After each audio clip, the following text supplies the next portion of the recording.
اقول وباللہ التوفیق الحمد للہ علی احسانہ والشکر لہ علی توفیقہ وامتنانہ واشہد ان لا الہ الا اللہ وحدہ لا شریک لہ تعظیما لشأنہ واشہد ان محمدا عبدہ ورسولہ الداعی الی رضوانہ وصلی اللہ وسلم وبارک علیہ وعلی آلہ واصحابہ ومن سار علی نہجہ واقتفى اثرہ واستنى بسنتہ الی یوم الدین اما بعد رب اشرح لی صدری ویسر لی امری واحلل عقدۃ من لسانی یفقہوا قولی اللہم انفعنا بما علمتنا وعلمنا ما ينفعنا وزدنا علما۔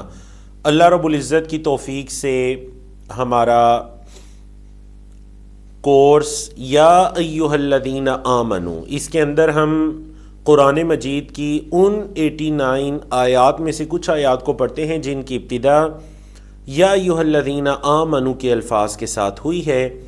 ہم اس کا لفظی اور سلیس ترجمہ پڑھتے ہیں، آیت کے موضوع کے بارے میں گفتگو ہوتی ہے، آیت میں موجود احکام و مسائل سے متعلق پڑھتے ہیں، اور موجودہ دور کے اندر اس آیت سے جو تعلق ہے موجودہ دور کے احکام و مسائل کا، ہم اس کی طرف بھی اللہ کی توفیق سے کچھ مسائل کی طرف اشارہ کرتے ہیں۔ تو آج انشاءاللہ ہمارا جو ان آیات کو پڑھنے کا تمام سیشنز کے اندر بنیادی مقصد ہوتا ہے وہ یہ ہے قرآن مجید کی آیات میں غور و فکر کرنا اور اس کے ذریعے نصیحت پکڑنا، ہم قرآن کو اپنی زندگی میں کیسے لا سکتے ہیں۔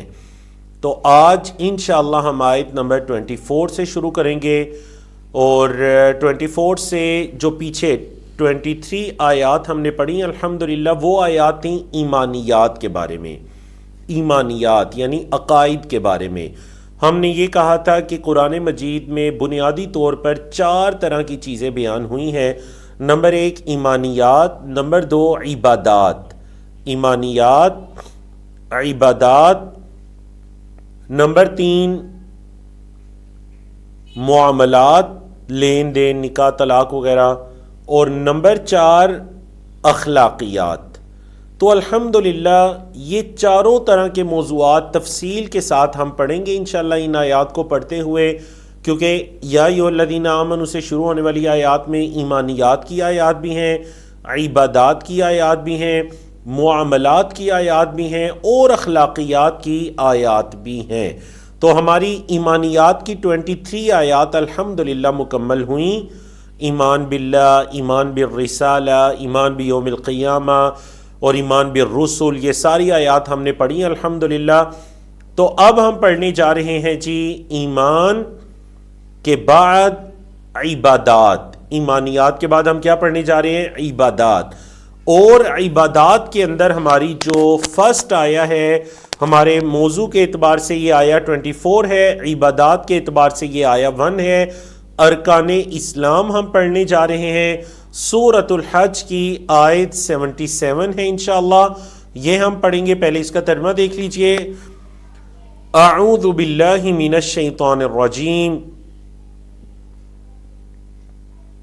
یا ایھا الذین آمنوا ارکعوا، اے وہ لوگو جو ایمان لائے ہو، ارکعوا رکوع کرو، ارکعوا رکوع کرو، واحد کے لیے استعمال ہوتا ہے ارکع رکوع کر، اور چونکہ جمع ہے آمنو الذین، جمع کے الفاظ ہیں تو اس لیے پھر جو انہیں حکم دیا گیا وہ بھی جمع کے الفاظ کے ساتھ حکم دیا گیا، ارکعوا۔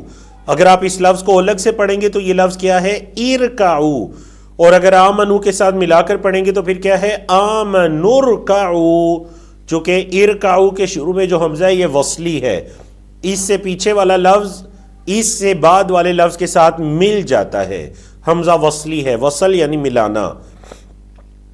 تو اے وہ لوگوں جو ایمان لائے ہو رکوع کرو، واسجدوا اور سجدہ کرو، واسجدوا اور تم سب سجدہ کرو، یہ بھی جمع ہے، وَاعْبُدُوا اور تم سب عبادت کرو، ربکم اپنے رب کی، ایک ہو تو ہے اعبد اسجد، چونکہ جمع ہے تو اسجدوا اعبدوا، تم سب سجدہ کرو، تم سب عبادت کرو اپنے رب کی، وَفْعَلُوا الْخَيْرَ، اور خیر کے کام کرو، اور خیر کرو کیوں؟ لَعَلَّكُمْ تُفْلِحُونَ، تاکہ تم فلاح پاؤ، لَعَلَّكُمْ تُفْلِحُونَ، تاکہ تم فلاح پا سکو۔ اب آتے ہیں اس آیت کے موضوع کی طرف۔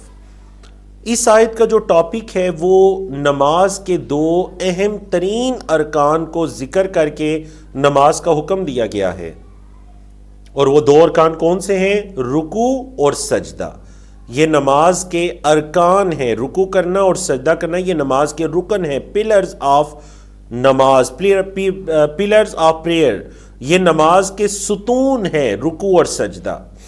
نماز کی جو اعمال ہیں ان میں سے کچھ ارکان ہیں، کچھ واجبات ہیں، اور کچھ مستحبات ہیں یا سنتیں ہیں، ٹھیک ہے؟ تو رکوع اور سجدہ جو ہے یہ ارکان ہیں، تو دو ارکان کے ذریعے نماز کا حکم، عبادت کرنے کا حکم، وَاعْبُدُوا رَبَّكُمْ سے پتہ چلا، خیر کے کام کرنے کا حکم کہاں سے پتہ چلا؟ وَفْعَلُوا الْخَيْرَ، خیر کے کام۔ اور اتنی خوبصورت عبادات جب کرو گے تو اس کا نتیجہ کیا ہوگا؟ لَعَلَّكُمْ تُفْلِحُونَ، تاکہ تم فلاح پا سکو، تاکہ تم فلاح پا سکو۔ تو اللہ پر ایمان لانے کا ثبوت ایسے دو کہ نماز قائم کرو۔ اللہ پر ایمان لانے کا ثبوت کیسے دینا ہے؟ کہ نماز قائم کرنی ہے، اور اللہ کی عبادت کرنی ہے، اور خیر کے کام کرنے ہیں۔ اے وہ لوگوں جو یہ کہتے ہو کہ ہم ایمان لائے ہیں، اب دیکھو کہ اگر تمہارے ایمان کے اندر نماز کو قائم کرنا شامل ہے، اور اللہ کی عبادت کرنا شامل ہے، اور خیر کے کام کرنا شامل ہے، تو تمہیں الحمدللہ اس ایمان پر مبارک اللہ استقامت دے۔ اور اگر تمہارے ایمان کے اندر نماز، عبادت اور خیر کے کام شامل نہیں ہے تو پھر تمہیں اپنے ایمان کا جائزہ لینا چاہیے۔ اب دیکھیں نماز کے دو اہم ترین رکن، رکوع اور سجدہ۔ نماز کی کچھ چیزیں ایسی ہیں نا کہ اگر وہ رہ جاتی ہیں تو آپ سجدہ سہو کر لیں، کمی پوری ہو جائے گی، وہ واجبات ہیں۔ مثال کے طور پر جو آپ 2 رکعت کے بعد تشہد بیٹھتے ہیں، اگر وہ تشہد بیٹھنا آپ بھول بھی گئے ہیں تو کوئی مسئلہ نہیں، نماز مکمل کیجئے، آخر پر دو دفعہ سجدہ کیجئے، سجدہ سہو جس کو کہتے ہیں، سجود السہو کر لیجئے، آپ کی نماز درست ہے۔ اب اگر ایک شخص یہ کہتے ہیں کہ میری رکعت سے تو رکوع رہ گیا، اگر رکوع رہ گیا تو وہ کمی سجدہ سہو سے پوری نہیں ہوگی۔ کیوں؟ کیونکہ رکوع کرنا اور سجدہ کرنا یہ نماز کے رکن تھے۔ سجدہ سہو ہوتا ہے کہ اگر کوئی واجب رہ جائے، بولے اگر کوئی واجب رہ جائے، تو یہاں پہ حکم دیا جا رہا ہے رکوع کرو اور سجدہ کرو، وَاعْبُدُوا رَبَّكُمْ، اور اپنے رب کی عبادت کرو۔ تو عربی زبان کا ایک قاعدہ ہے، ذکر العام بعد الخاص، نوٹ کر لیجئے، ذکر العام بعد الخاص، پہلے کوئی خاص چیز ذکر کی جاتی ہے پھر عام چیز ذکر کی جاتی ہے، اور کبھی کبھار اپوزٹ بھی ہوتا ہے، پہلے عام ذکر کر کے پھر خاص ذکر کی جاتی ہے، ذکر الخاص بعد العام۔ تو یہاں پر عبادت کرنا یہ بڑا وسیع مفہوم ہے، یہ ایک عمومی چیز ہے، ٹھیک ہے؟ تو عام سے پہلے خاص کا ذکر کر دیا گیا، رکوع اور سجود کا، یعنی کہ نماز کا، یعنی نماز قائم کرو، اے وہ لوگوں جو ایمان لائے ہو، نماز پڑھو اور اپنے رب کی عبادت کرو۔ تو عبادت سے پہلے ایک خاص حکم ذکر کر دیا گیا۔ یہ کیوں ہوتا ہے؟ مطلب یہ ایک عام قاعدہ ہے کہ میں ایسے کہتا ہوں، دیکھیں رمضان قریب آ گیا تو میں کہتا ہوں آپ کو ارکان اسلام پر عمل کرنا چاہیے، اسپیشلی روزے رکھیے۔ اب کیا ہوا کہ میں نے کسی چیز کی اہمیت کی وجہ سے جب میں نے کہہ دیا ارکان اسلام پر عمل کرے تو روزہ ارکان میں آ گیا، تو پھر لیکن اس کی اہمیت کی وجہ سے میں اس کو الگ سے بھی ذکر کر رہا ہوں۔ تو یہ بالکل ایسے ہے سورۃ الحج کی آیت کے اندر، اگرچہ اتنا بھی اگر ہوتا کہ یا ایھا الذین آمنوا اعبدوا ربکم، اے وہ لوگوں جو ایمان لائے ہو اپنے رب کی عبادت کرو، تو کافی تھا، لیکن ایک خاص چیز کا ذکر کیا گیا، ارکعوا واسجدوا، اور پھر کہا گیا رب کی عبادت کرو۔ آپ کے کلام میں بھی ہوتا ہے، تو عربی کا بھی یہ اسلوب ہے کہ کبھی عام کو ذکر کر کے ساتھ خاص چیز کی کسی خصوصیت کی وجہ سے اس کو الگ سے ذکر کیا جاتا ہے. آگے پھر ایک عمومی ہے وَفْعَلُوا الْخَيْرَ، اور خیر کے کام کرو. خیر کے کام کرو، جب اس طرح کرو گے تو کیا ہوگا؟ لَعَلَّكُمْ تُفْلِحُونَ، تاکہ تم فلاح پاؤ. اور آپ کو پتہ ہونا چاہیے کہ مرد حضرات پر جماعت کے ساتھ نماز پڑھنا یہ لازم ہے. مرد حضرات پر جماعت کے ساتھ نماز پڑھنا یہ لازم ہے. قرآن مجید میں اس کی کیا دلیل ہے کہ جماعت کے ساتھ نماز پڑھنا لازم ہے؟ وہ یہی آیت کریمہ ہے، یا ایھا الذین آمنوا ارکعوا، اور دوسری جگہ فرمایا ارکعوا مع الراکعین، یعنی اللہ نے اجتماعی حکم دیا تم سب رکوع کرو، تم سب سجدہ کرو، یعنی یہ عبادات مل کر تم مساجد کے اندر ادا کرو، گھر میں الگ الگ سے نہیں ادا کرنی. خاص کر جو وہ آیت ہے نا ارکعوا مع الراکعین، رکوع کرنے والوں کے ساتھ تم سب نے رکوع کرنا ہے. سمجھ آ گئی نا آپ کو؟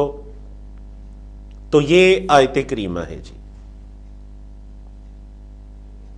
اب ہم چلتے ہیں آیت نمبر 25 کی طرف. آیت نمبر 25 ہمارے کورس کی سورۃ البقرہ کی آیت نمبر 153 ہے. اللہ رب العزت نے فرمایا یا ایھا الذین آمنوا استعینوا بالصبر والصلاۃ، اے وہ لوگو جو ایمان لائے ہو، استعینوا مدد طلب کرو. استعینوا، استعان یستعین سے فعل امر ہے. استعینوا تم سب مدد طلب کرو، بالصبر صبر کے ساتھ، والصلاۃ اور نماز کے ساتھ. تم سب صبر اور نماز کے ساتھ مدد طلب کرو. ان اللہ مع الصابرین، بے شک اللہ صبر کرنے والوں کے ساتھ ہے. ان اللہ، بے شک اللہ، مع الصابرین، صبر کرنے والوں کے ساتھ ہے. آیت کا موضوع کیا ہے؟ صبر اور نماز کے ذریعے مدد طلب کرنے کا حکم ہے، اور اللہ کی خاص معیت، ان اللہ مع الصابرین، اللہ کی خاص معیت کا یہاں تذکرہ ہے جس کی تفصیل آگے آ رہی ہے. اب اگر ہم آیت کے اندر غور و فکر کریں اور دیکھیں اس میں ہمارے لیے کیا نصیحت ہے، تو اس سے پچھلی جو آیات ہیں سورۃ البقرہ میں، اس میں تحویل قبلہ کا ذکر ہے، رسالت کے تذکرے ہیں، اور اس کے بعد اس آیت کریمہ کی حکمت یہی دکھائی دیتی ہے کہ مشکلات اور مصیبتیں آئیں گی تو ایمان والوں کو صبر کرنے کا حکم دے دیا گیا. وجہ یہ ہے کہ جب قبلے کو تحویل کیا گیا، نبی کریم صلی اللہ علیہ وسلم جب مدینہ منورہ تشریف لائے، اب اگر بیت اللہ کی طرف رخ کرتے ہیں تو بیت المقدس بالکل مخالف سمت میں آ جاتا ہے، بیت المقدس کی طرف منہ کرتے ہیں تو بیت اللہ مخالف سمت میں آ جاتا ہے. تو آپ صلی اللہ علیہ وسلم کی یہ شدید خواہش تھی کہ مسلمانوں کا قبلہ بیت اللہ کی طرف کر دیا جائے. نبی کریم صلی اللہ علیہ وسلم کی اس خواہش کو اللہ نے پورا کیا. قد نرى تقلب وجهك في السماء فلنولينك قبلة ترضاها فول وجهك شطر المسجد الحرام. جب یہ آیات دوسرے پارے کے شروع کی آیات سيقول السفهاء ما ولاهم عن قبلتهم التي كانوا عليها، ان قریب یہ بیوقوف لوگ کہیں گے کہ انہیں اس کے قبلے سے، ان کے قبلے سے انہیں کس نے پھیر دیا. تو یہود چونکہ ان کا قبلہ بیت المقدس تھا، وہ اس طرح سے خوش ہوا کرتے تھے کہ مسلمانوں کا قبلہ بھی بیت المقدس ہے.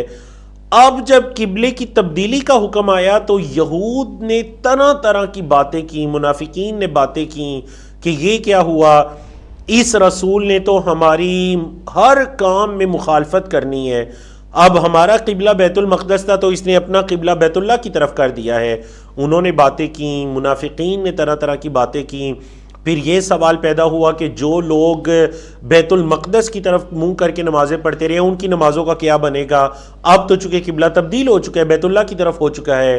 تو اللہ رب العزت نے گویا کہ یہ جو آیات ہیں یہ مسلمانوں کی تسلی کے لیے ہیں کہ اے ایمان والو، اگر کوئی ایسی بات تمہارے کانوں میں پڑتی ہے، کوئی ایسی بات سنتے ہو اسلام مخالف، تو تمہیں چاہیے کہ تم صبر اور نماز کے ذریعے مدد طلب کرو.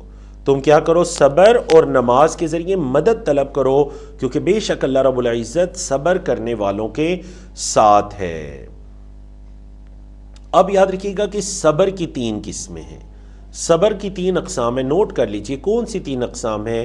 الصبر علی الطاعہ، نیکی کے کام کرنے پر صبر، الصبر عن اجتناب المعصیہ، گناہ سے بچنے پر صبر، اور الصبر عند المصیبہ، مصیبت کے وقت صبر۔ نیکی کا کام کرنے کے لیے بھی صبر کی ضرورت ہے، گناہ سے اپنے آپ کو بچانے کے لیے بھی صبر کی ضرورت ہے، اور اگر کوئی آزمائش اللہ کی طرف سے آ جاتی ہے تو اس موقع پر بھی صبر کی ضرورت ہے۔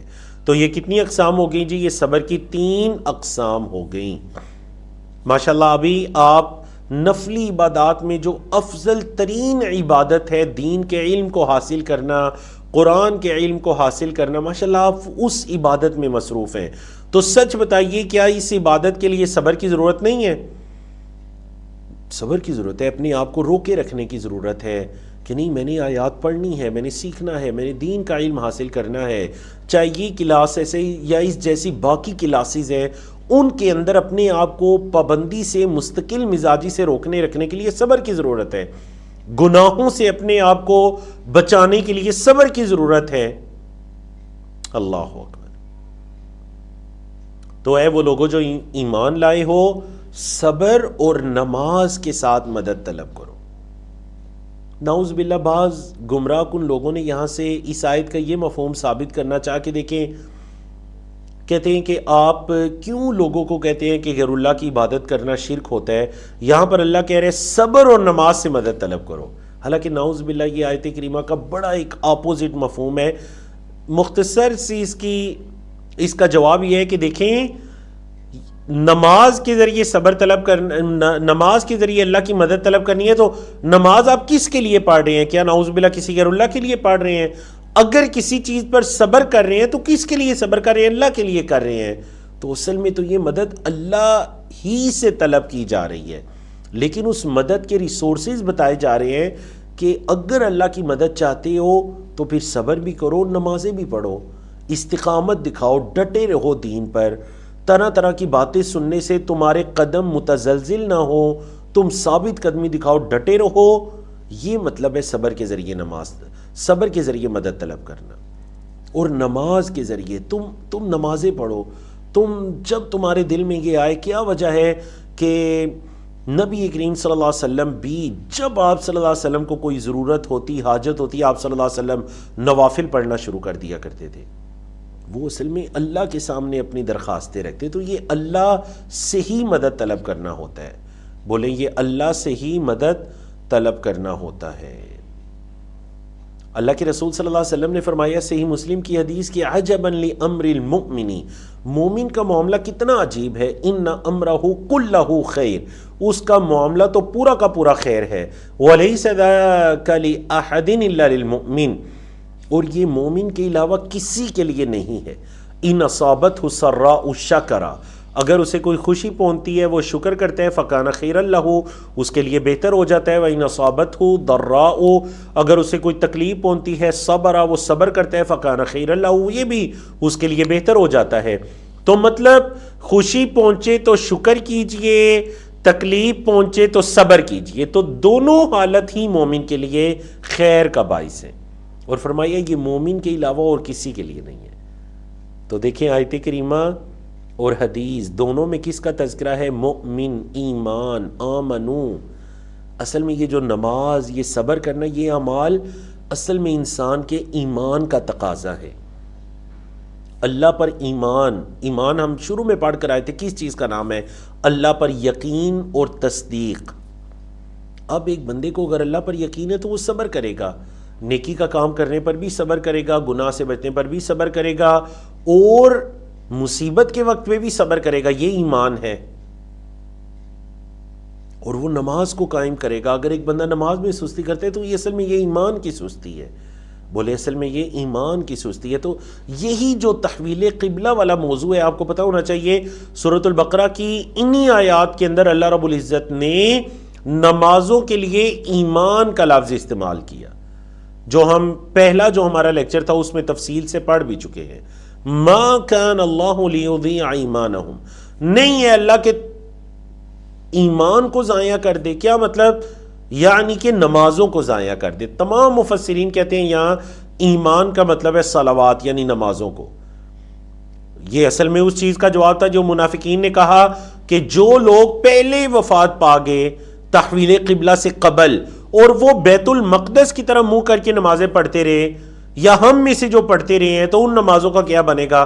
تو اللہ نے فرمایا نہیں ہے اللہ کہ تمہارے ایمان کو ضائع کرے، مطلب تمہاری نمازوں کو ضائع کرے۔ تو ایمان کے لیے نماز کا لفظ بولا گیا، یا نماز کے لیے قرآن مجید میں ایمان کا لفظ بولا گیا۔ اللہ اکبر۔ چلتے ہیں جی آیت نمبر 26 کی طرف، بڑی ہی خوبصورت آیت کریمہ سورۃ الاحزاب کی آیت نمبر 41۔ یا ایھا الذین آمنوا اذکروا اللہ ذکرا کثیرا، یا ایھا الذین آمنوا، اے وہ لوگوں جو ایمان لائے ہو، اذکروا اللہ، اللہ کا ذکر کرو، کتنا؟ ذکرا کثیرا، کثرت سے اللہ کا ذکر کرو، کثرت سے اللہ کا ذکر کرو۔ چلیں آپ سے ایک سوال ہے چیٹ میں، دیکھتے ہیں کس کا جواب پہلے آتا ہے، آپ کتنے ایکٹیو ہیں۔ سوال یہ ہے، بتائیے کہ قرآن مجید کے اندر وہ کون کون سی عبادات ہیں جن کے لیے یہ کثرت کا لفظ آیا ہے؟ جیسے یہاں کہا گیا کہ کثرت سے اللہ کا ذکر کرو، اے وہ لوگوں جو ایمان لائے ہو اللہ کا ذکر کرو، ذکرن کثیرا، کثرت سے اللہ کا ذکر کرو۔ کون کون سی عبادات ہیں؟ آیت کا ٹاپک کیا ہے؟ آیت کا موضوع کیا ہے جی؟ کثرت سے اللہ کا ذکر۔ کیا موضوع ہے؟ کثرت سے اللہ کا ذکر کرنا۔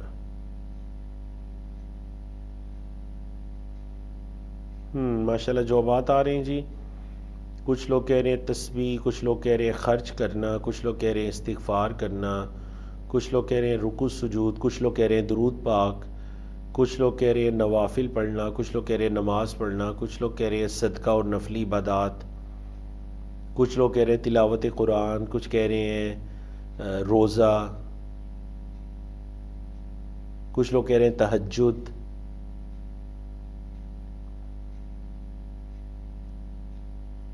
چلیں جی اب درست جواب سن لیجیے، آپ میں سے بہت سے لوگوں کا جواب درست بھی ہے ماشاءاللہ۔ درست جواب یہ ہے کہ قرآن میں صرف ایک عبادت ہے جس کے ساتھ کثرت کا لفظ آیا ہے، ذکرن کثیرا، کثیرا کا لفظ ہے، بہت زیادہ، بہت کثرت سے، صرف ایک، اونلی ون عبادت، اور وہ عبادت اللہ کا ذکر ہے۔ اے وہ لوگوں جو ایمان لائے ہو اللہ کا ذکر کرو، کثرت سے اللہ کا ذکر کرو، اونلی ون، صرف ایک عبادت، اور وہ اللہ کا ذکر۔ امام سعدی رحمہ اللہ فرماتے ہیں کہ اپنے دل سے بھی اللہ کا ذکر کرو، اعضاء کے ذریعے بھی اللہ کا ذکر کرو، زبان سے بھی اللہ کا ذکر کرو، کسی حال میں تم اللہ کے ذکر سے خالی نہ رہو۔ تمہارے جسم کی اور تمہارے اعضاء کی ایک ایک چیز اللہ کے ذکر کے اندر مشغول رہی، اللہ کی یاد کے اندر۔ اصل میں ذکر کا لفظی مطلب ہوتا ہے یاد، اللہ کی یاد میں۔ وَلَذِكْرُ اللَّهِ أَكْبَرُ، اللہ کا ذکر ہی سب سے بڑا ہے، اللہ کا ذکر ہی سب سے بڑا ہے۔ قرآن مجید کے اندر نماز کو بھی اللہ کا ذکر کہا گیا، حج کو بھی اللہ کا ذکر کہا گیا۔ یہ عبادات بیسیکلی اللہ کا ذکر ہے۔ آپ جو نماز قائم کریں یہ اللہ کا ذکر ہے۔ بعض لوگوں نے جو اس کا یہ غلط مفہوم لیا نا کہ انہوں نے یہ کہا کہ جی بس اللہ کی یاد ہونی چاہیے، آپ نماز پڑھیں یا نہ پڑھیں آپ کے دل میں اللہ کی یاد ہونی چاہیے۔ یہ انتہائی گمراہانہ موقف ہے، انتہائی گمراہ، حد درجے کی گمراہی ہے کہ مطلب ایک بندہ فرض نماز کو چھوڑ دے اور وہ کہہ رہے کہ میں کیونکہ اللہ نے فرمایا کثرت سے اللہ کو یاد کرو تو میرے دل میں اللہ کی یاد ہے، میں نماز پڑھوں نہ پڑھوں دل میں اللہ کی یاد ہے، میں روزہ رکھوں نہ رکھوں دل میں اللہ کی یاد ہے۔ آپ اگر ان میں سے کسی کو کہیں کہ آپ طہارت کو اختیار کیجئے گا تو وہ کہے گا طہارت کو اختیار کروں یا نہ کروں میرے دل میں اللہ کی یاد ہے۔ نہیں، اس کا یہ مطلب قطعاً نہیں، کیونکہ نماز ہی تو اللہ کا ذکر ہے۔ اگر ایک بندہ نماز نہیں پڑھا تو پھر کون سا ذکر اللہ کا؟ روزہ ہی تو اللہ کا ذکر ہے، حج ہی تو اللہ کا ذکر ہے، قرآن مجید کی تلاوت ہی تو اللہ کا ذکر ہے، نبی کریم صلی اللہ علیہ وسلم پر درود پاک ہی تو اللہ کا ذکر ہے۔ تو اس اعتبار سے پتہ چلا کہ کثرت سے اللہ کا ذکر کرو. دیکھیں ام المؤمنین حضرت عائشہ رضی اللہ تعالیٰ عنہ کیا فرماتی ہے کہ نبی کریم صلی اللہ علیہ وسلم یذکر اللہ فی کل احیانی، ہر وقت اللہ کا ذکر کیا کرتے. صبح اٹھ رہے ہیں اللہ کا ذکر، وضو کر رہے ہیں اللہ کا ذکر، وضو کے بعد اللہ کا ذکر، مسجد کی طرف جا رہے ہیں اللہ کا ذکر، گھر سے نکل رہے ہیں اللہ کا ذکر، مسجد میں داخل ہو رہے ہیں اللہ کا ذکر، مسجد میں جا کر اللہ کا ذکر، مسجد سے نکل رہے ہیں اللہ کا ذکر، راستے میں چلنے کی دعا، بازار میں داخلے کی دعا. آپ صلی اللہ علیہ وسلم ایک ایک موقع پر اللہ کا ذکر کیا کرتے تھے. علماء کرام نے کیا کہا، اللہ کا ذکر یہ آسان ترین عبادت ہے، سب سے آسان عبادت. دیکھیں باقی جتنی بھی عبادات ہیں نا اس کے لیے آپ کو کوئی نہ کوئی سٹرگل کرنی پڑتی ہے. نماز ہے، آپ اٹھیں گے، وضو کریں گے، آپ مسجد تک جائیں گے یا گھر کے اندر نماز کا اہتمام کریں گے. ذکر ہے آپ لیٹے ہیں، بیٹھے ہیں، کھڑے ہیں، چل پھر رہے ہیں، آپ سونے کا ارادہ رکھتے ہیں، ہر حال میں اللہ کا ذکر. اور جو سب سے بہترین ذکر ہے نا وہ ہر مواقع کی نبی کریم صلی اللہ علیہ وسلم سے ثابت شدہ دعائیں ہیں، وہ سب سے بہترین اللہ کا ذکر ہے. اور پھر اس کے بعد کثرت سے استغفار ہے، آپ صلی اللہ علیہ وسلم پر درود و سلام ہے، دیگر اذکار ہیں جن کی ہم کچھ ڈیٹیل پیچھے پڑھ کر بھی آئے تھے. آگے چلتے ہیں جی آیت نمبر 27 کی طرف. یا ایھا الذین آمنوا، اے وہ لوگو جو ایمان لائے ہو، اذا نودی للصلاۃ من یوم الجمعۃ فاسعوا الی ذکر اللہ وذروا البیع. اے وہ لوگو جو ایمان لائے ہو، اذا نودی للصلاۃ، جب ندا کی جائے نماز کے لیے، جب منادی کی جائے، جب پکارا جائے نماز کے لیے، من یوم الجمعۃ، جمعہ کے دن، جب جمعہ کے دن نماز کے لیے پکارا جائے، فَاسْعَوْا إِلَى ذِكْرِ اللَّهِ، فَاسْعَوْا تو جلدی کرو، سعی کرو، إِلَى ذِكْرِ اللَّهِ اللہ کے ذکر کی طرف، وَذَرُوا الْبَيْعَ اور خرید و فروخت کو چھوڑ دو. اے وہ لوگوں جو ایمان لائے ہو، جب نماز کے لیے پکارا جائے، منادی کی جائے جمعہ کے دن، تو اللہ کے ذکر کی طرف جلدی کرو اور خرید و فروخت کو چھوڑ دو. وَذَرُوا الْبَيْعَ ذَلِكُمْ خَيْرٌ لَكُمْ إِن كُنتُمْ تَعْلَمُونَ، یہ تمہارے لیے بہتر ہے، خیر لکم ان کنتم تعلمون، اگر تم علم رکھتے ہو، اگر تم جانتے ہو تو یہ کام تمہارے لیے بہتر ہے، یہ تمہارے لیے بہتر ہے اگر تم علم رکھتے ہو، اگر تم جانتے ہو. اللہ اکبر. سورۃ الجمعہ کی آیت نمبر 9 ہے، اور اسی آیت کی مناسبت سے اس سورت کا نام بھی سورۃ الجمعہ رکھا گیا. قرآن مجید کے اندر صورتوں کے نام یا تو ان صورتوں کے اندر آنے والے الفاظ کی مناسبت سے ہوتے ہیں، جیسے سورۃ البقرہ، سورۃ النساء وغیرہ، یا پھر اس آیت کے مضمون کے مطابق قرآن مجید کی صورتوں کے نام ہوتے ہیں. تو بتائیے وہ قرآن کی کون سی صورت ہے جس کا نام اس آیت کے ٹاپک کی مناسبت سے رکھا گیا ہے، وہ لفظ اس صورت کے اندر نہیں آیا، جیسے سورۃ الجمعہ میں جمعہ کا لفظ آیا ہے. ٹھیک ہے، سوال سمجھ آ گیا نا؟ ماشاءاللہ جوابات آنا شروع ہو گئے، الحمدللہ الحمدللہ.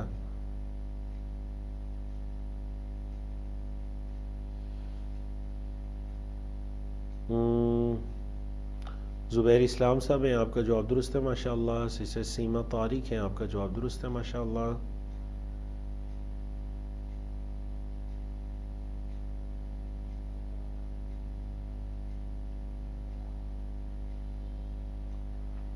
اور سسٹر ارم حسن ہے، آپ کا جواب درست ہے، بارک اللہ فیک. اس کے بعد ماشاءاللہ 20+ لوگوں کے جوابات موصول ہوئے اور اکثر کے جوابات درست ہیں، الحمدللہ الحمدللہ، بارک اللہ فیک. بالکل ٹھیک ہے آپ نے ماشاءاللہ. مضمون کے اعتبار سے میں مطلب اگر اپنے سوال کو سمجھا پایا تو اکثر لوگوں کے جوابات درست ہیں. آپ سوال سمجھ کے سورۃ الفاتحہ، فاتحہ کا نام، فاتحہ کا لفظ اس میں نہیں آیا، مضمون کے اعتبار سے ہے. سورۃ الاخلاص، اخلاص کا لفظ اس میں نہیں آیا، یہ مضمون کے اعتبار سے ہے. ٹھیک ہے جی. اب آتے ہیں اس آیت کے ٹاپک کی طرف. سورۃ الجمعہ کی آیت نمبر 9 کا کیا موضوع ہے؟ ایک تو یہ کہ جمعے کی نماز کی اہمیت ہے اس کے اندر، اور اس کے لیے خرید و فروخت اور دیگر مصروفیات کو چھوڑ دینا، ترک کر دینا۔ جمعے کی نماز کی اہمیت اور اس کے لیے خرید و فروخت اور دیگر مصروفیات کو چھوڑ دینا، ترک کر دینا، اس چیز کا حکم ہے۔ تو جمعہ کو جمعن کی وجہ سے، جیم میم عین، یہ جو مادہ ہے عربی زبان میں جمعن کی وجہ سے اس کو جمعہ کہا گیا۔ جمعن کا مطلب ہے کسی چیز کا جمع ہونا یا جمع کرنا۔ تو وجہ یہ ہے کہ جمعہ کے دن لوگ جمع ہوتے ہیں ایک جگہ پر، اگرچہ عام نمازوں کے اندر بھی اجتماع ہوتا ہے، لیکن جو جمعے کے دن اجتماع ہوتا ہے جامع مسجد کے اندر، اسی مناسبت سے اس کو جمعہ کہا گیا۔ یہود کے لیے ہفتے کا دن اور ہماری امت کے لیے جمعے کا دن ایک فضیلت والا دن قرار دیا گیا۔ اور جو آیت کریمہ میں یہ الفاظ ہیں نا، فَاسْعَوْا إِلَىٰ ذِكْرِ اللَّهِ، اللہ کے ذکر کی طرف جلدی کرو۔ تو جلدی کرنے کا مطلب یہ ہے کہ یہ نہیں کہ وہ تم بھاگنا شروع کر دو، مطلب یہ ہے کہ تیاری کرو، تم تیاری کرو۔ اور المبادرۃ الیہا، مطلب جمعے کی نماز کی طرف تم تیاری، اور جو جمعے کے دن غسل اور جمعے کی تیاری کے اعمال ہیں تمہیں وہ اعمال کرنے چاہیے۔ تمہیں مطلب جمعے کا جو الگ سے ایک اہتمام ہے، اس اہتمام کے اندر تمہیں ایک دوسرے سے سبقت لے جانی چاہیے، تمہیں ایک دوسرے سے آگے بڑھنا چاہیے۔ اب دیکھیے یہاں پر آیت کریمہ میں تذکرہ ہے وَذَرُوا الْبَيْعَ، خرید و فروخت کو چھوڑ دو۔ تو موجودہ زمانے کے اندر ایک بندہ یہ کہتا ہے کہ دیکھیں میں خرید و فروخت تو نہیں کر رہا، میں تو آفس میں تھا، تو ظاہر بات ہے آفس بھی تو خرید و فروخت کے حکم میں ہی آئے گا۔ اب آیت قرآن کا اسلوب یہ طریقہ کار یہ ہے کہ ہر چیز کو مکمل تفصیل کے ساتھ نہیں بیان کیا جاتا۔ قرآن مجید کے اندر اشارہ کر دیا جاتا ہے کہ لوگ اس دور میں جس چیز کے اندر مشغول ہوا کرتے تھے کثرت کے ساتھ، یا سب سے زیادہ وہ ان کے گھریلو معاملات، گھر بار نہیں تھا، بلکہ وہ ان کی خرید و فروخت تھی، ان کے منڈی اور بازار کے معاملات تھے۔ تو تمہیں چاہیے کہ تم نہ صرف اپنی دکان، حتیٰ کہ اگر آپ کمپیوٹر پر کوئی بھی کام کر رہے ہیں تو آپ اس کو چھوڑ دیجئے، وَذَرُوا الْبَيْعَ، اس کو چھوڑ دیجئے۔ اگر ایسا کرو گے تو ذَلِكُمْ خَيْرٌ لَكُمْ إِن كُنتُمْ تَعْلَمُونَ، اگر تم علم رکھتے ہو، تمہیں اس چیز کا شعور ہو جائے، علم ہو جائے، تو یہ تمہارے لیے بہتر ہے، یہ تمہارے لیے خیر کا باعث ہے۔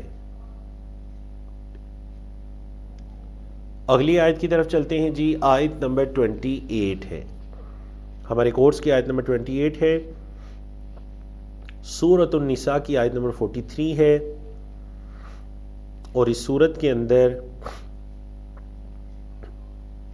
بہت ہی احکام و مسائل کی صورت ہے، ظاہر بات ہے مدنی صورت ہے۔ پہلے اس آیت کا اچھی طرح سے ترجمہ سن لیجئے، جب آپ کو لفظی اور سلیس ترجمہ سمجھ میں آئے گا تو پھر آپ کو انشاءاللہ العزیز اس آیت میں موجود احکام و مسائل بھی سمجھ میں آئیں گے۔ فرمایا اللہ رب العزت نے، یا ایھا الذین آمنوا لا تقربوا الصلاۃ وانتم سکارى، اے وہ لوگو جو ایمان لائے ہو، لا تقربوا الصلاۃ، تم نماز کے قریب نہ جاؤ، وانتم سکارى، واو یہاں اس کو کہتے ہیں واو حالیہ، حالت کو بیان کر ہے، یعنی تمہاری حالت یہ ہے کہ انتم سکارى، اور تم نشے کی حالت میں ہو، سکران کی جمع ہے سکارى، تم نشے کی حالت میں ہو تو تم نماز کے قریب بھی نہ جاؤ، حتی تعلموا، یہاں تک کہ تم جان لو، بولے یہاں تک کہ تم جان لو، ما تقولون، جو تم کہہ رہے ہو، حتی تعلموا، یہاں تک کہ تم جان لو، ما تقولون، جو تم کہہ رہے ہو۔ پھر ہم اس کی تفسیر کی طرف آئیں گے، ابھی آپ ترجمہ سمجھیے۔ نماز کے قریب میں نہ جاؤ اس حال میں کہ تم نشے میں ہو، یہاں تک کہ تمہیں علم ہو جائے جو تم کہہ رہے ہو، اور نہ ہی تم جنابت کی حالت میں ہو، مطلب اس حالت میں بھی نماز کے قریب نہ جاؤ کہ ولا جنبن، اور نہ ہی جنابت کی حالت میں جنبی ہو، الا سوائے، استثناء دے دیا، عابری سبیلن، تم راستہ کراس کرنے والے ہو، بس گزرنے والے ہو مسجد سے، حتی تغتسلوا، یہاں تک کہ تم غسل کر لو، یہاں تک کہ تم غسل کر لو، وَإِن كُنتُم مَرْضَىٰ، اور اگر تم ہو مریض، او علی سفر، یا تم ہو سفر پر، اور اگر تم ہو مریض یا تم ہو سفر پر، نمبر 3، او جاء احد منکم من الغائط، یا پھر تم میں سے کوئی ایک آیا ہے قضاء حاجت وغیرہ کے لیے، نمبر 4، او لامستم النساء، نمبر 4 یہ ہے کہ یا تم نے عورتوں کو لمس کیا ہے۔ قرآن کا کمال درجے کا ادب دیکھیے آپ، عورتوں کو تم نے لمس کیا ہے، حالانکہ مراد اس سے ہم بستری ہے، عورتوں کو اگر تم نے لمس کیا ہے، فَلَمْ تَجِدُوا مَاءً، اور نہیں تم نے پایا پانی، فَلَمْ تَجِدُوا مَاءً، اور نہیں تم نے پایا پانی، فَتَيَمَّمُوا، بس تم تیمم کر لو، صعیداً طیبا، پاکیزہ مٹی سے، تم پاکیزہ مٹی سے تیمم کر لو، فَامْسَحُوا بِوُجُوهِكُمْ وَأَيْدِيكُمْ، تم مسح کرو اپنے چہروں کا اور اپنے ہاتھوں کا، تمہیں چاہیے کہ تم اپنے چہروں اور اپنے ہاتھوں کا مسح کرو، ان اللہ کان عفوا غفورا، بے شک اللہ ہے معاف کرنے والا اور غفورا، مغفرت فرمانے والا، معاف کرنے والا ہے اللہ رب العزت۔ آیت کریمہ کا ترجمہ انشاءاللہ واضح ہے۔ اب آتے ہیں اس آیت کے ٹاپک کی طرف۔ اس آیت کے ٹاپک کو بھی چونکہ آیت میں مختلف مضامین تھے تو پھر مختلف حصوں میں تقسیم کیا گیا۔ پہلا جو حصہ تھا آیت کریمہ میں یا ایھا الذین آمنوا سے لے کر حتی تغتسلوا تک، تو اس کا ٹاپک کیا ہے؟ نشے کی حالت میں نماز کی ممانعت ہے، نماز پڑھنے سے منع کیا گیا ہے، اور جنابت کی حالت میں غسل کیے بغیر نماز پڑھنے کی ممانعت ہے۔ جنابت کی حالت میں اگر کوئی ہو، اس پر غسل فرض ہو چکا ہے، تو غسل کیے بغیر نماز پڑھنے کی ممانعت ہے، نماز پڑھنے سے منع کیا گیا ہے۔ دوسرا اگر ہم حصہ دیکھیں تو اس آیت کریمہ میں تیمم کی مشروعیت ہے اور اس کا طریقہ کار ہے، تیمم کی مشروعیت اور اس کا طریقہ کار۔ اگر اس کے آخری حصے میں دیکھیں تو شراب کی نہیں، جی بالکل یہاں تک ہی ہے، تیمم کی مشروعیت ہے اور اس کا طریقہ کار ہے، فَتَيَمَّمُوا صَعِيدًا طَيِّبًا، اور آگے چل کر تفصیل آ رہی ہے انشاءاللہ۔ تیمم کا طریقہ بھی بیان کیا گیا، فَامْسَحُوا بِوُجُوهِكُمْ وَأَيْدِيَكُمْ۔ اب آتے ہیں ان آیات کو سمجھنے کی طرف۔ دیکھیے، نماز کے قریب مت جاؤ اور تم نشے کی حالت میں ہو، تم نشے کی اگر حالت میں ہو تو تم نماز کے قریب بھی مت جاؤ۔ شراب کی حرمت کے 3 مراحل ہیں، 3 مراحل کے اندر شراب کو حرام کیا گیا۔ پہلا مرحلہ سورۃ البقرہ کی آیت 219 ہے، دوسرا مرحلہ یہ سورۃ النساء کی آیت نمبر 43 ہے جو آپ کے سامنے ہے، اور تیسرا مرحلہ سورۃ المائدہ کی آیت نمبر 91 یہ آیات ہے۔ پہلے مرحلہ یہ تھا کہ یسألونک عن الخمر والمیسر قل فیہما اثم کبیر، اور آگے چل کے ہے وَإِثْمُهُمَا أَكْبَرُ مِن نَفْعِهِمَا، ان کا جو نقصان ہے وہ ان کے نفع، فیہما وَمَنَافِعُ لِلنَّاسِ، ان میں لوگوں کے لیے فائدے بھی ہیں، جوا وغیرہ لگانے سے انہیں نفع بھی ہو جاتا ہے، شراب وغیرہ کے کچھ لوگ کاروبار کر رہے ہیں تو اب ظاہر بات ہے اس میں فائدے بھی ہیں، لیکن اثمہما اکبر من نفعہما، ان کے فائدے سے زیادہ ان کا گناہ ہے، ان کے اندر نقصان ہے۔ یہ پہلا مرحلہ تھا جس میں اس کے نقصان کی طرف اشارہ کر دیا گیا، سورۃ البقرہ آیت نمبر 219۔ دوسرا مرحلہ آیا جس کے اندر سورۃ النساء کی آیت نمبر 43، جس میں نماز کی حالت میں شراب سے روک دیا گیا کہ اگر تم نے شراب پی ہے، نشے کی حالت میں تو نماز کے قریب بھی نہ جاؤ، لا تقربوا الصلاۃ، نماز کے قریب بھی نہ جاؤ۔ اللہ اکبر۔ بعد نے اسے یہ بھی ثابت کیا کہ دیکھیں نماز کے قریب بھی نہ جاؤ، مطلب یہ ہے کہ تم طہارت وغیرہ کا ارادہ بھی نہ کرو نشے کی حالت میں، کہ شاید تم صحیح طرح سے طہارت بھی نہ کر پاؤ، انسان کی عقل معوف ہو چکی ہوتی ہے، تو نماز کے قریب بھی نہ جاؤ۔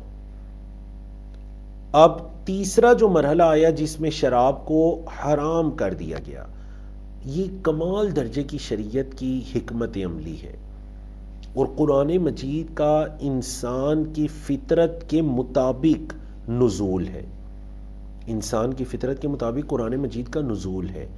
دیکھیے اب شراب، وہ لوگ صدیوں سالوں سے وہ لوگ شراب کو پیتے آ رہے ہیں، اب نبی کریم صلی اللہ علیہ وسلم نے بعثت کے بعد یا مدینہ جب ہجرت کی، چونکہ مدینہ میں کھجور وغیرہ زیادہ ہوتی تھی مکہ کی نسبت، وہاں شراب کا جو تھی وہ خرید و فروخت اور اس کا پینا پلانا وغیرہ زیادہ ہوا کرتا تھا، تو ایک دم سے شراب کو حرام نہیں کیا گیا، مطلب ایک دم سے یہ تیسرا مرحلہ نہیں آ گیا سورۃ المائدہ کیا کہ یا ایھا الذین آمنو، یہ آگے چل کر آئے گا انشاءاللہ ہمارے سلیبس میں ہے، یا ایھا الذین آمنو انما الخمر والمیسر والانصاب والازلام رجس من عمل الشیطان فاجتنبوہ لعلکم تفلحون۔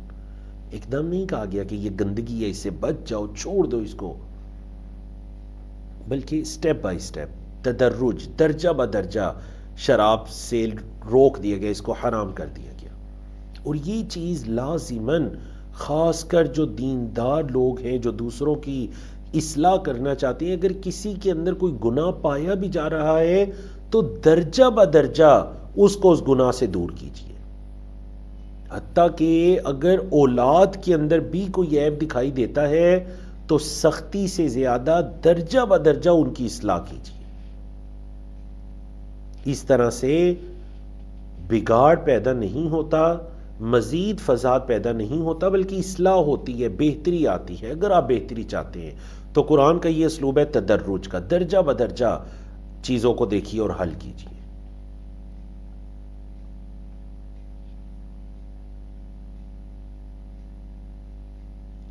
اچھا اب دیکھیں یہاں پر آیت کریمہ میں دو چیزوں کا حکم ہے، نماز کے قریب نہ جاؤ، تم نشے کی حالت میں ہو، کب تک؟ حتی تعلموا ما تقولون، یہاں تک کہ تمہیں اپنے اقوال کا پتہ چلنا لگ جائے کہ میں کیا کہہ رہا ہوں۔ اور جنابت کی حالت میں بھی نماز کے قریب نہ جاؤ، مسجد میں نہ جاؤ، مگر یہ کہ راستے سے گزرنے کے لیے، عابری سبیل، کب تک؟ حتی تغتسلوا، یہاں تک کہ تم غسل کر لو، جیسے پیچھے تھا نا حتی تعلموا، یہاں ہے حتی تغتسلوا۔ یہ بھی قرآن کی بہترین حکمت عملی دیکھیے اور اللہ کی رحمت دیکھیے کہ ایک چیز کی لمیٹیشن بیان کر دی جاتی ہے، کب تک نماز کے قریب نہیں جانا؟ جب تک تمہارا نشہ اتر نہیں جاتا۔ کب تک مسجد میں نہیں جانا؟ مسجد میں جا سکتے ہیں، کب جا سکتے ہیں؟ کب نماز پڑھ؟ جب تم غسل کر لو۔ حد بندی بیان کر دی گئی، یہ حد ہے اس کی، عمومی طور پر منع نہیں کیا گیا۔ تو جو جنبی ہے وہ مسجد سے گزر سکتا ہے، اور وہ بھی اس صورت میں جب مسجد سے گزرے بغیر اس کا غسل نہ ہو رہا ہو۔ مثال کے طور پر اس کا گھر مسجد کے صحن سے گزر کے جاتا ہے، مسجد سے الگ ہے لیکن مسجد سے گزر کر راستہ جاتا ہے، یا پھر یہ ہے کہ مسجد سے پانی وغیرہ لانے کے لیے اس کو لازماً مسجد سے گزرنا پڑے گا، تو شریعت نے چھوٹ دے دی، الا عابری سبیل۔ ہاں اگر تم راستہ کراس کرنے والے ہو نا تو ٹھیک ہے، بطور راستے کے اس کو کراس کر لو، لیکن تم وہاں ٹھہرو مت، رکو مت، یا پھر اس حالت کے اندر تم قصداً مسجد کے اندر مت جاؤ۔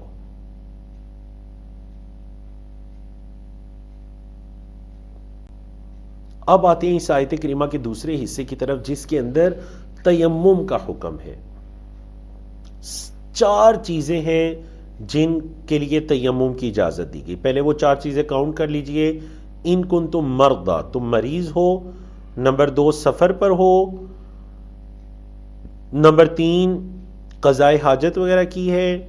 نمبر 4 عورتوں کو لمس کیا ہے، مطلب تعلق قائم ہوا ہے، ہم بستری وغیرہ کی ہے۔ یہ 4 طرح کی چیزیں ہیں اگر یہ 4 کام ہوئے، اب دیکھیں مرض کی حالت میں تو نہیں، سفر کی حالت میں نہیں، قضاء حاجت کی حالت میں، لیکن لمس کی حالت میں غسل فرض ہوا ہے۔ باقی جو 3 چیزیں ہیں، مرض، سفر یا غائط، ان صورتوں کے اندر وضو کرنا لازم ہوا ہے، بلکہ مرض سے ہٹ کر سفر میں غسل بھی ہو سکتا ہے، وضو بھی ہو سکتا ہے۔ قضاء حاجت کے وقت صرف وضو ہے، اگر بندہ مریض ہے یہ ایک الگ کیس ہے۔ اب یہ مختلف صورتیں بیان کر دی گئیں، حل ایک ہے ان کا، مختلف چیزوں کو 4 چیزوں کو بیان کر دیا گیا ترتیب کے ساتھ۔ حل اس کا ایک ہے کہ فلم تجدو ماء، اور تم پانی کو نہ پاؤ، پانی نہیں تمہیں مل رہا۔ تو اگر ہم پہلی چیز کو دیکھیں، ان کنتم مرضی، اگر تم مریض ہو تو کس مرض میں تیمم کرنا جائز ہے؟ اس مرض میں جس مرض کے اندر آپ پانی کے استعمال کرنے سے آپ کے مرض کے بڑھنے کا خدشہ ہے۔ مثال کے طور پر ایک شخص کہتا ہے کہ میرے ہاتھ پر یا بازو وغیرہ پر زخم ہے یا چہرے پر زخم ہے، اب اگر میں چہرہ دھوتا ہوں یا اگر میں وضو کرتا ہوں، جسم زیادہ زخمی ہے یا کوئی ایسی بیماری ہے یا مطلب جل وغیرہ گیا ہے، اب اگر میں پانی کو استعمال کرتا ہوں تو اس سے زخم خراب ہو سکتا ہے، خرابی پیدا ہو سکتی ہے، تو پھر اس کو چاہیے وہ پانی استعمال نہ کریں۔ اگر تو وہ معمولی جگہ ہے، مطلب ہاتھ پر یا بازو یا پاؤں وغیرہ پر، تو صرف اس جگہ کو نہیں دھویا جائے گا اور باقی اعضائے وضو کو دھو لیا جائے گا۔ اور اگر پانی کا استعمال کرنا ممکن ہی نہیں ہے اس مرض کے اندر، ٹھیک ہے، مثال کے طور پر ہاتھوں پر ایسے زخم ہے کہ اب وہ ہاتھوں پر پانی نہیں استعمال کر سکتا، تو نہ چہرہ دھو سکتا ہے نہ پاؤں دھو سکتا ہے، تو پھر ایسی صورت کے اندر اس کو چھوٹ ہے۔ مطلب ہر وہ مرض جس میں پانی کا استعمال کرنے سے اس مرض کے بڑھنے کا خدشہ ہے، تو بندے کو چاہیے کہ اس میں وہ پانی کو استعمال نہ کرے، بلکہ تیمم کی آپشن کی طرف چلا جائے۔ بہترین رخصت اللہ نے دی ہے۔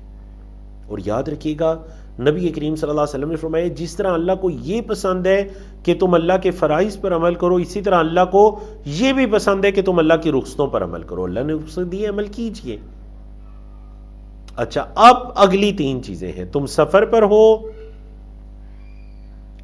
قضاء حاجت وغیرہ کی، یا عورتوں کو لمس کیا، ان تینوں کی ایک شرط ہے، فلم تجدو ماء، پانی نہیں مل رہا۔ تو پانی نہ ملنے کا مطلب یہ ہے کہ پانی کو تلاش کیا۔ اب کچھ فقہا نے اس کی لیمٹ کو بیان کیا کہ جہاں پر وہ ہے، 1 فرلانگ ادھر، 1 فرلانگ اتنا مطلب کچھ کلومیٹر یا کچھ میل کو بیان کر دیا کہ اتنا تلاش کرے اور اس کے بعد نہیں ملا تو تیمم کر دے۔ واللہ عالم، یہ بات درست نہیں ہے۔ کچھ اسباب ہوتے ہیں، وسائل ہوتے ہیں جو اس کو بتا دیتے ہیں کہ اب یہاں پر اگر پانی نہیں ہے تو اس پورے ایریے کے اندر اس کو پانی نہیں ملے گا، سفر کے دوران ہے، خاص کر سفر کے دوران ہے، یا پھر حتیٰ کہ حضر کے اندر بھی ہے، کچھ ایسی کیفیت پیدا ہو گئی ہے کہ پانی نہیں مل رہا۔ فلم تجدو ماء میں جو اصل مسئلہ ہے وہ تلاش ہے۔ اس طرح نہیں کہ آپ نے دیکھا کہ ٹینکی میں پانی ختم ہو گیا تو آپ کہیں چلیں آج پانی نہیں ہے ٹینکی میں تیمم کر لوں، اور شاید اسی گھر میں پینے کے لیے 10 بوتلیں پڑی ہوئی ہوں، نہیں، آپ ان سے وضو کیجئے۔ اس کا مطلب یہ ہے کہ پانی کا ملنا ناممکن ہو گیا، اس صورت میں تیمم کی آپشن کی طرف جانا ہے۔ ٹھیک ہے جی، سفر پر ہے تو شاید وضو اس نے کرنا ہو یا غسل کرنا ہو، قضاء حاجت کی ہے تو وضو ہے، لمس عورتوں کو کی ہے تو اس پر غسل فرض ہو گیا، تو تیمم غسل اور وضو دونوں سے کفایت کر جائے گا۔ یہ نہیں ہے کہ وضو کے لیے الگ تیمم ہے، غسل کے لیے الگ تیمم ہے۔ تیمم غسل سے بھی، یعنی فرضی غسل کی جگہ بھی لے لے گا، اور تیمم جو وضو ہے اس کی جگہ بھی لے لے گا، پانی سے وضو کرنے کی۔ اب اگر تمہیں پانی نہیں مل رہا، فَتَيَمَّمُوا صَعِيدًا طَيِّبًا، پھر تم پاک مٹی سے تیمم کرو۔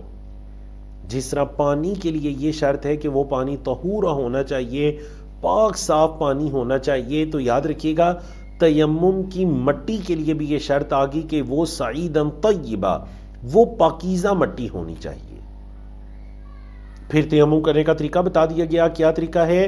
فَامْسَحُوا بِوُجُوهِكُمْ وَأَيْدِيكُمْ، تم نے اپنے چہروں کا مسح کرنا ہے اور اپنے ہاتھوں کا مسح کرنا ہے. اپنے چہروں اور اپنے ہاتھوں. وجہن کی جمع ہے وجوہ اور یدن کی جمع ہے ایدی. اپنے چہروں اور اپنے ہاتھوں کا مسح کرنا ہے. تو تیمم کا طریقہ بتا دیا گیا. پہلے چہروں کا تذکرہ ہے، پھر ہاتھوں کا. بالکل اس طرح جس طرح وضو کے اندر آپ لوگ کیا کرتے ہیں؟ آپ لوگ پہلے اپنے مطلب وہ جو شروع میں ہاتھ دھوئے جاتے ہیں یا کلی وغیرہ کی جاتی ہے جس کی آگے تفصیل آ رہی ہے، وہ وضو کے مستحبات میں سے ہیں. اصل جو وضو ہے وہ فرائض جسے آپ کہتے ہیں وضو کے، جن کا تذکرہ قرآن میں بھی آیا ہے، جو آگے چل کر آ بھی رہا ہے. ابھی شاید اس سے اگلی آیت کریمہ وہی ہے سورۃ المائدہ کی آیت وضو. تو اس آیت کریمہ کے بھی مطابق جو وضو کے فرائض کا تذکرہ ہے اس میں چہرہ دھونا، ہاتھ کونیوں سمیت دھونا، سر کا مسح کرنا اور پاؤں دھونا، یہ وضو کے 4 فرائض بیان ہو گئے. تو اس کے مطابق چہروں کا مسح پھر ہاتھوں کا. تو پھر وضو کا طریقہ تیمم کا طریقہ کار کیا ہو جائے گا کہ آپ اپنے دونوں ہاتھ مٹی پر ماریں گے. دونوں ہاتھ مٹی پر مارنے کے بعد آپ اس مٹی کو اگر زیادہ ہے تو آپ ہاتھوں میں پھونک لیں گے، اور اگر پہلے ہی معمولی ہے تو پھر پھونکنے کی ضرورت نہیں ہے. آپ پہلے اس مٹی کو اپنے چہروں پر اس طرح سے ملیں گے، معمولی مٹی ہے چونکہ چہروں پر، اور پھر دونوں ہاتھ ایک دوسرے پر کلائی تک. بس یہ آپ کے تیمم کا طریقہ ہے. سمجھ آ گیا نا آپ کو؟ سعیداً طیبہ، پاکیزہ مٹی ہو. اب وہ زمین میں مٹی کی جنس کی کوئی بھی چیز ہو سکتی ہے، ٹھیک ہے. بعض لوگ یہ کہتے ہیں کہ نہیں دیکھیں اس طرح بھی دیوار پر ہاتھ مار لیں اور کر لیں تیمم. نہیں، مٹی محسوس ہو، ہاتھ کے ساتھ کچھ لگے. اگر تو وہ دیوار ایسی ہے کہ اس پر مٹی ہے جس طرح ہماری پرانی دیواریں ہوتی تھیں، یا پھر دھول وغیرہ اتنی ہے کہ آپ کے ہاتھوں پر مٹی کے ذرات لگے ہیں تو تیمم درست ہے. نہیں ہے تو پھر مٹی ہونی چاہیے فزیکلی طور پر.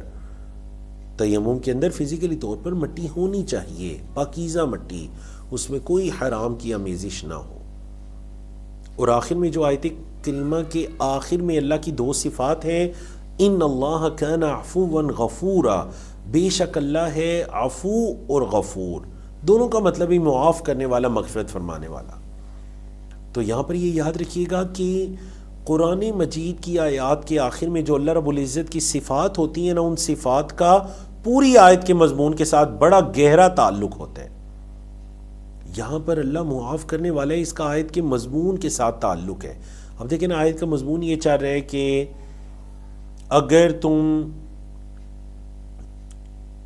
کوئی پانی نہیں مل رہا، اب تم نے ایک وضو جیسی چیز کو چھوڑ دیا یا غسل جیسی چیز کو چھوڑ دیا، تیمم کی طرف آگے، تو پریشان ہونے کی کوئی بات نہیں ہے. اللہ معاف کرنے والا ہے، اللہ معاف کرنے والا ہے. تو آیات کا یا پھر اس سے پہلے جو تذکرہ ہوا تھا لا تقربوا الصلاۃ وانتم سکارا، اب اگر اس سے پہلے ان آیات کے نزول سے پہلے کسی کے ساتھ یہ واقعہ پیش آیا کہ اس نے اگر نشے کی حالت میں نماز کو پڑھ لیا، تو اب وہ تو پریشان ہو جائے گا کہ یہ تو منع کر دیا گیا. تو جو نمازیں میں نے اس سے پہلے نشے کی حالت میں پڑھی وہ، اور ایسے واقعات آپ کو پتہ ملتے بھی ہیں صحیح حدیث کے اندر.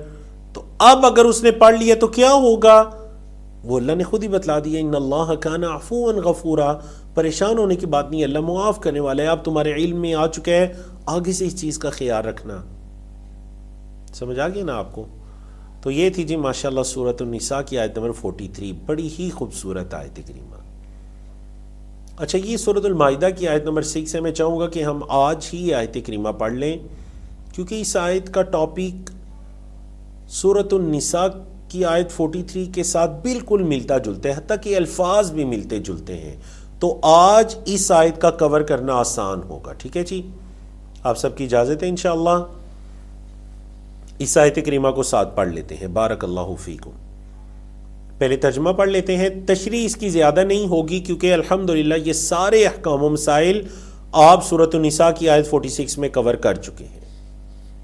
یا ایھا الذین آمنوا، اے وہ لوگو جو ایمان لائے ہو، اذا قمتم الی الصلاۃ، جب تم نماز کے لیے اٹھو، جب تم نماز کے لیے کھڑے ہو، فاغسلوا وجوہکم، تو اپنے چہروں کو دھو لو، وایدیکم، اور اپنے ہاتھوں کو۔ کہاں تک دھونا ہے؟ الی المرافق، کوہنیوں سمیت دھونا ہے۔ وامسحوا برؤوسکم، اور مسح کرنا ہے اپنے سروں کا۔ وارجلکم، اور اپنے پاؤں کو دھونا ہے۔ ارجل کا تعلق فاغسلوا وجوہکم کے ساتھ ہے، چہروں کو دھونا ہے، ہاتھوں کو دھونا ہے۔ وایدیکم الی المرافق، کوہنیوں سمیت، اس کے ساتھ تعلق ہے وارجلکم، اسی وجہ سے اس پر زبر ہے، زیر نہیں ہے۔ زیر ہوتی تو پھر اس کا تعلق ہوتا ہے رؤوس کے ساتھ، سروں کا مسح کرنا ہے اور پاؤں کا مسح کرنا ہے، لیکن نہیں، پاؤں کا مسح نہیں ہے، پاؤں کو دھونا ہے۔ اس وجہ سے ارجلکم، دیکھیں وجوہکم چہروں کو دھونا ہے، ایدیکم ہاتھوں کو دھونا ہے، ارجلکم قدموں کو دھونا ہے۔ کہاں تک دھونا ہے؟ الی الکعبین، ٹخنوں سمیت دھونا ہے، ٹخنوں سمیت دھونا ہے۔ باقی تشریح آگے آ رہی ہے۔ وَإِن كُنتُمْ جُنُبًا، اور اگر تم ہو حالت جنابت میں، تم پر غسل فرض ہو چکا ہے، فَطَہَّرُوا، تو طہارت کو حاصل کرو۔ وَإِن كُنتُمْ مَرْضَىٰ، اور اگر تم ہو مرض کی حالت میں، او علی سفر، یا سفر پر، او جاء احد منکم من الغائط، یا آیا ہے تم میں سے کوئی ایک قضائے حاجت کے لیے، او لامستم النساء، یا پھر تم نے لمس کیا ہے عورتوں کو، فلم تجدوا ماء، اور نہیں تم پا رہے پانی، فتیمموا صعیدا طیبا، تو تم پاکیزہ مٹی سے تیمم کرو۔ کیسے کرنا ہے اس کا طریقہ بھی سن لیجئے۔ فامسحوا بوجوہکم وایدیکم من، تم نے اپنے چہروں کا مسح کرنا ہے اور اپنے ہاتھوں کا مسح کرنا ہے۔ اب اللہ رب العزت نے جدھر رخصت دی تو دیکھیں ساتھ ہی بتا دیا، ما یرید اللہ، نہیں چاہتا اللہ، اللہ ارادہ نہیں رکھتا، لیجعل علیکم، کہ بنائے تم پر، من حرج، کوئی حرج، اللہ کا تم پر کوئی حرج کا ارادہ نہیں ہے۔ پھر اللہ کا ارادہ کیا ہے؟ وَلَكِنْ يُرِيدُ، لیکن اللہ تو یہ چاہتا ہے، لِيُطَهِّرَكُمْ، تاکہ وہ تمہیں پاک کرے، وَلِيُتِمَّ نِعْمَتَهُ عَلَيْكُمْ، اور تم پر اپنی نعمت کو مکمل کرے، لَعَلَّكُمْ تَشْكُرُونَ، تاکہ تم شکر ادا کرو، تم اسے ایک اللہ کا شکر ادا کرو۔ اللہ تو یہ چاہتا ہے کہ وہ تمہیں پاک صاف کرے، تم پر اپنی نعمت کو پورا کرے اور تم اللہ کا شکر ادا کرو۔ اب آتے ہیں اس آیت کے موضوع کی طرف۔ آیت کا جو پہلا حصہ ہے نا، اس سے ہمیں موضوع یہ پتہ چلتا ہے وضو کا حکم اور اس کا طریقہ کار کیا ہے۔ وضو کا حکم اور اس کا طریقہ کار۔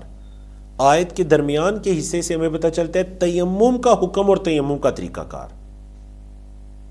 اور آیت کے آخری حصے کا ٹاپک یہ ہے کہ اللہ کی طرف سے آسانی، اللہ کی طرف سے اہل ایمان کے لیے آسانی، اور اللہ کا ارادہ کیا ہے۔ اب آتے ہیں جی غور و فکر کی طرف، ان آیات کی مختصر تفسیر اور احکام و مسائل کی طرف۔ تو یاد رکھیے گا، نماز کے لیے وضو شرط ہے۔ نماز کی اور شروط کون سی ہیں؟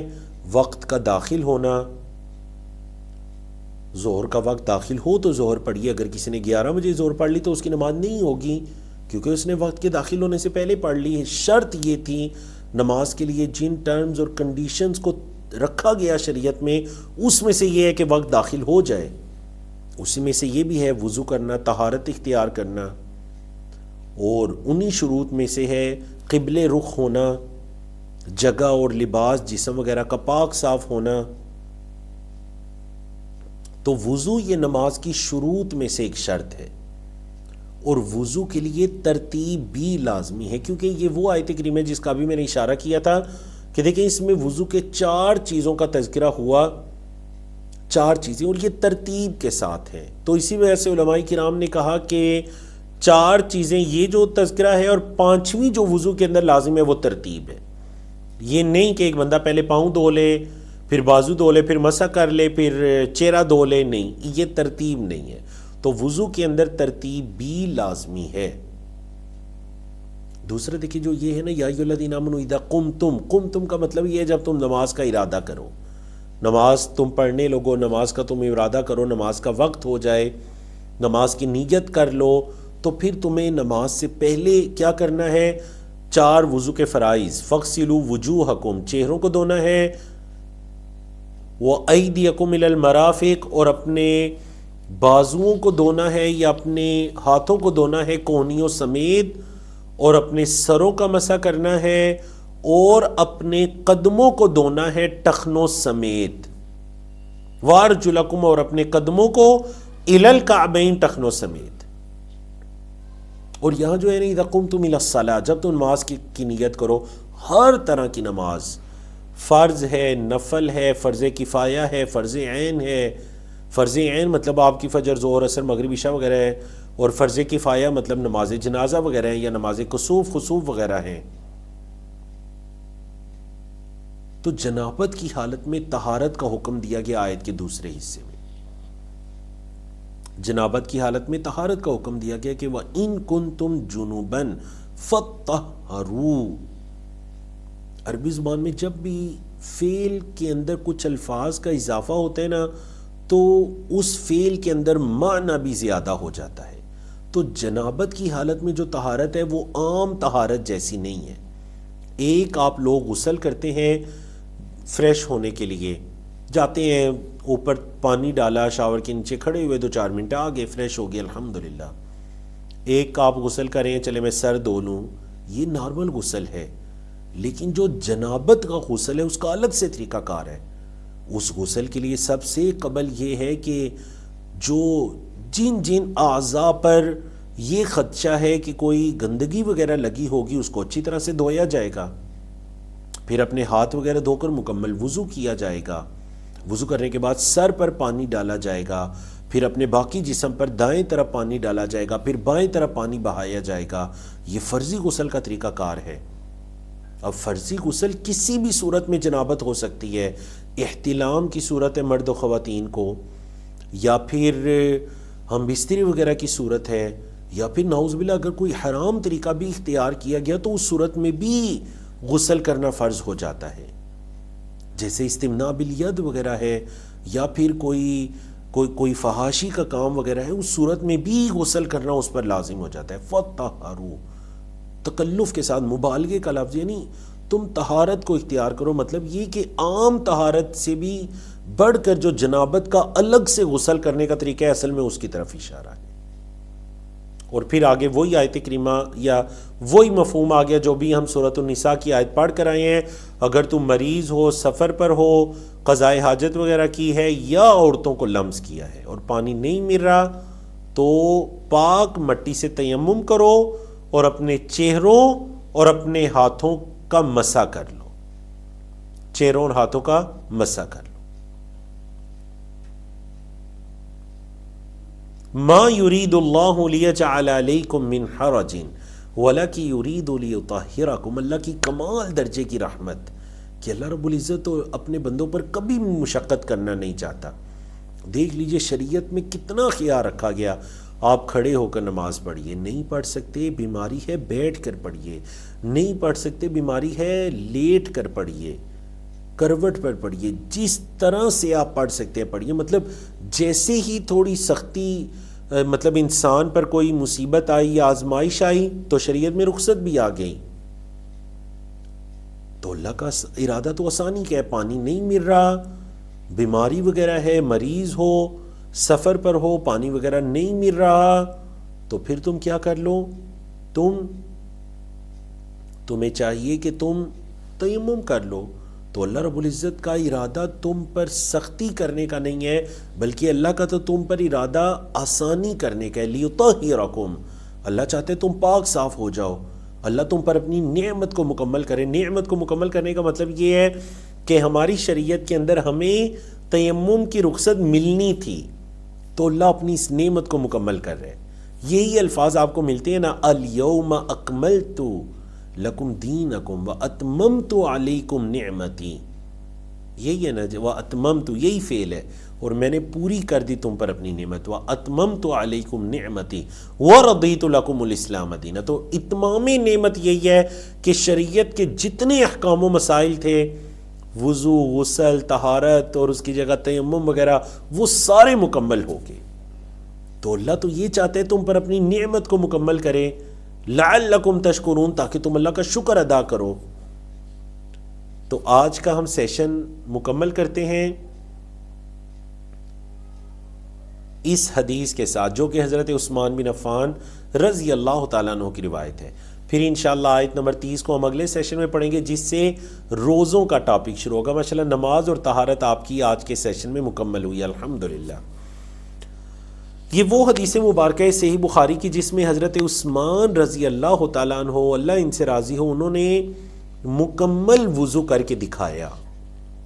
ان کے ایک خادم تھے حضرت حمران، وہ روایت کرتے ہیں ان حمران مولا عثمان بن عفان، جو کہ حضرت عثمان بن عفان کے غلام تھے، خادم تھے، ان سے روایت ہے انہ رعا عثمان بن عفان، کہ انہوں نے حضرت عثمان بن عفان کو دیکھا، دعا بوضوء، کہ انہوں نے وضو کے پانی کو منگوایا۔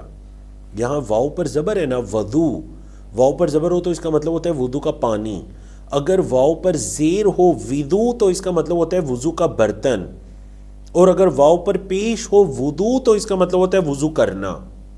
سمجھ آ گئی نا، وضو وضو کا پانی، وضو وضو کا برتن، وہ جس برتن میں پانی ہوتا ہے، اور اگر پیش ہے وضو تو پھر وہ پروسیس وضو کرنا۔ تو انہوں نے پانی منگوایا چونکہ واو پر زبر ہے۔